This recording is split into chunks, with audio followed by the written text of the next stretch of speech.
Hello everyone, and welcome to Geopolitical Trends, where truth matters. Have you ever wondered about Turkey and the Kurdish conundrum? Are the Kurds about to be sacrificed once again as Turkey expands its military presence in Syria, while the United States is lost as to what to do? There are 9 key points I will address in this analysis. But before I'll delve deeper, please make sure to subscribe to my channel for more content. For decades, the relationship between Turkey and its Kurdish population has been a focal point of tensions in the region, West Asia or Middle East that is. This Kurdish conundrum extends well beyond Turkey's borders, waving through the conflicts in Syria and Iraq, and intersecting with global powers like the United States, Russia, and even Iran. In recent years, the resurgence of Kurdish rebels, particularly the Kurdish Workers' Party, PKK, has deepened these tensions, while new players like the Syrian-based Hayat Tahrir al-Sham, HTS, have injected further volatility into a geopolitical landscape already saturated with competing interests. Throughout this arena, issues of territory, energy resources, intelligence gathering, and security converge, making the Kurdish question a multi-layered and deeply impactful puzzle for the Middle East and beyond. Number 1. The historical context: Turkey and its Kurdish population. The roots of Turkey's Kurdish conflict reach back to the formation of the modern Turkish Republic in the early 20th century. Kurds, who form a significant minority within Turkey's borders, have long sought recognition of their culture, linguistic, and political rights. The PKK emerged in the late 1970s as a Marxist-inspired guerrilla group advocating Kurdish autonomy or independence. Since then, the PKK's insurgency and Ankara's often harsh responses have claimed tens of thousands of lives. In Turkey's eyes, the PKK and its allied militias, such as the People's Defense Unit or the YPG in Syria, present an existential threat to the country's territorial integrity. The Turkish government routinely labels these groups as terrorist organizations, citing cross-border attacks and separatist rhetoric. Meanwhile, many Kurds, while not necessarily endorsing the PKK's tactics, feel disenfranchised by Ankara's historic marginalization of their identity and rights. Number 2, spillover into Syria, the PKK, YPG, and regional complexities. The Syrian civil war, now transformed in the wake of the Bashar al-Assad's fall, has greatly intensified Turkey's concerns. Syrian Kurdish factions, particularly the YPG, which Ankara views as an offshoot of PKK, controls significant areas in northern and northeastern Syria. Turkey has launched multiple cross-border operations to push back against what it perceives as Kurdish territorial expansion, fearing the establishment of a Kurdish zone along its border. Recent intelligence suggests that Turkey is again mobilizing troops near the Syrian border, prompting concerns in Washington, Moscow, and regional capitals about a larger incursion.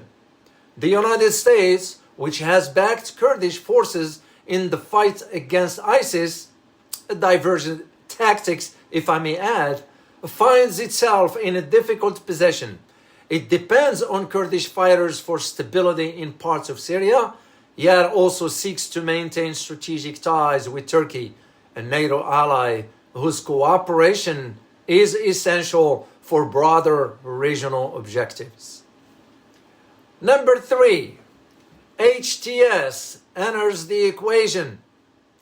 Overlapping with the Kurdish issue is the presence of Hayat Tahrir al-Sham, or HTS, an Islamist group created by Western intelligence, if I may add, that has consolidated power in parts of northwestern Syria.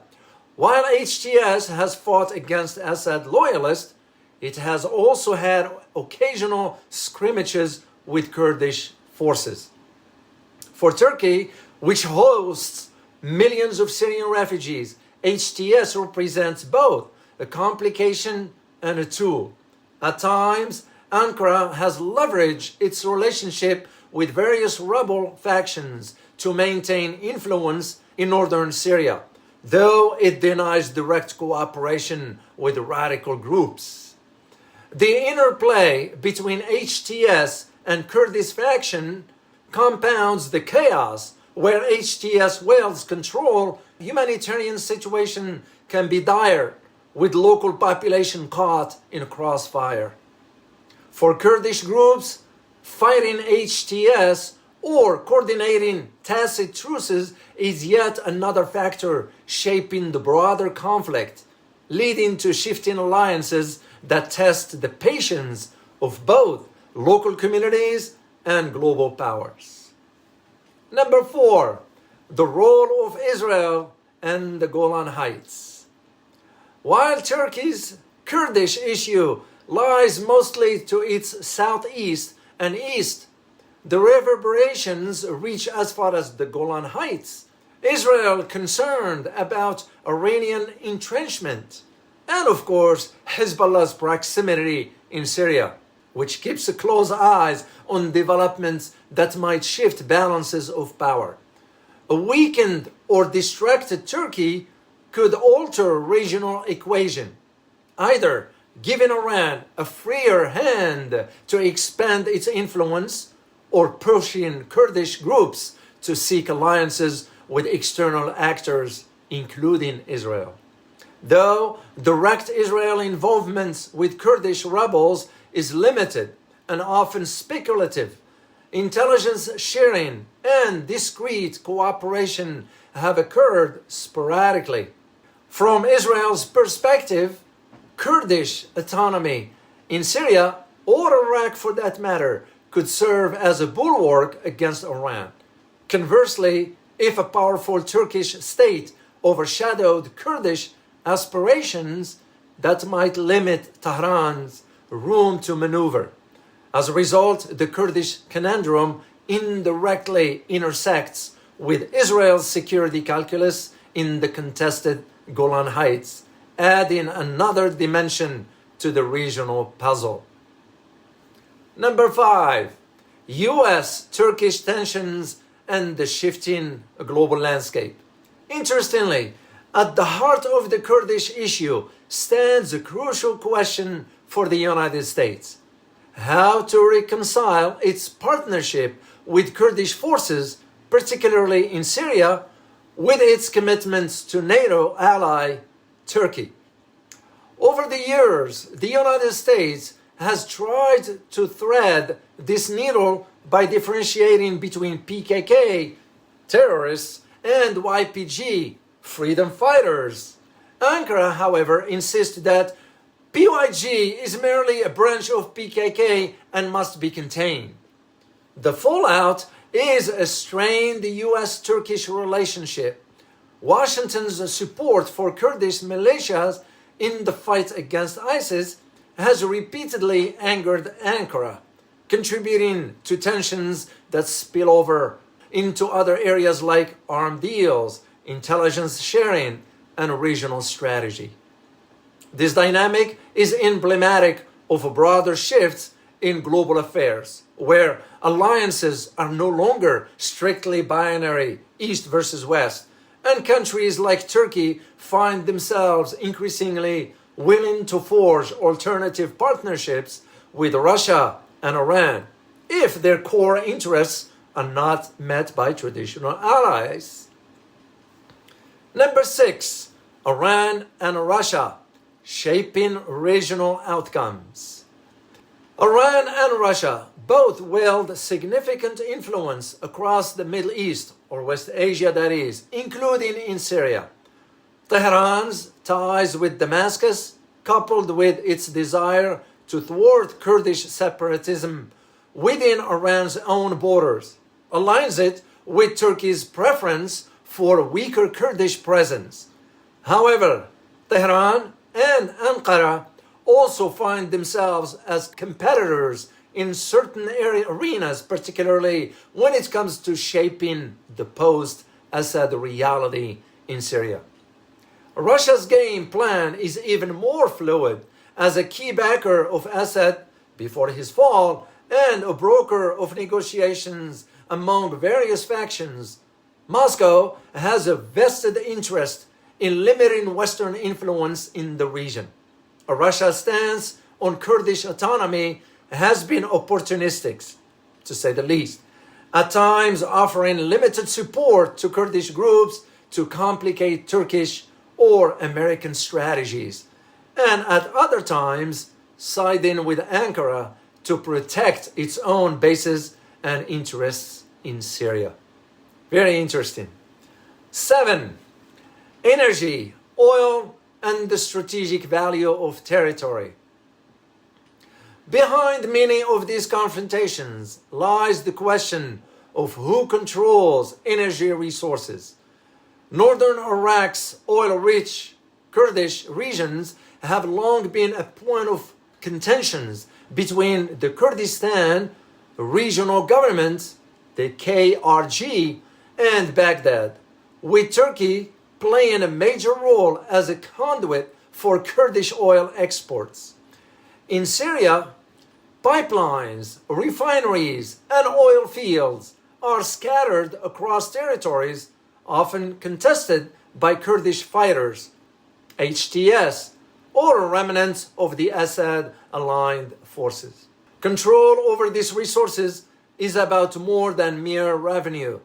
In a region marked by high-stakes competition, energy corridors can determine diplomatic relations, funds to purchase weapons, and yes, sway alliances. If Kurdish factions can manage revenue streams from these resources, they gain a degree of independence. Conversely, if Turkey or other regional powers deny them, meaning Kurdish, access to trade routes, the Kurdish project of self-rule becomes much more precarious. Number 8, intelligence agencies and the covert struggle. Aimed at the overt military campaigns lies a shadow war carried out by intelligence agencies from multiple nations. Turkey's MIT, the National Intelligence Organization, conducts cross-border operations targeting PKK leaders and cells, often in Iraq's Kandil Mountains. Meanwhile, Western intelligence agencies or entities such as the CIA, the Pentagon's Defense Intelligence, DIA, and European services keep tabs on the Kurdish forces to gauge their utility in fighting ISIS, as they have you believe, or containing extremist groups. Iran's intelligence apparatus, for its part, has a deep interest in monitoring Kurdish rebels near its western borders. Russia plays a parallel game, leveraging covert channels to pit various actors against one another, reinforcing the narrative of chaos that positions Moscow as a key broker in the region. The result is a complex network of informants, assets, and betrayals where any single piece of intelligence can shift alliances or even ignite new confrontations.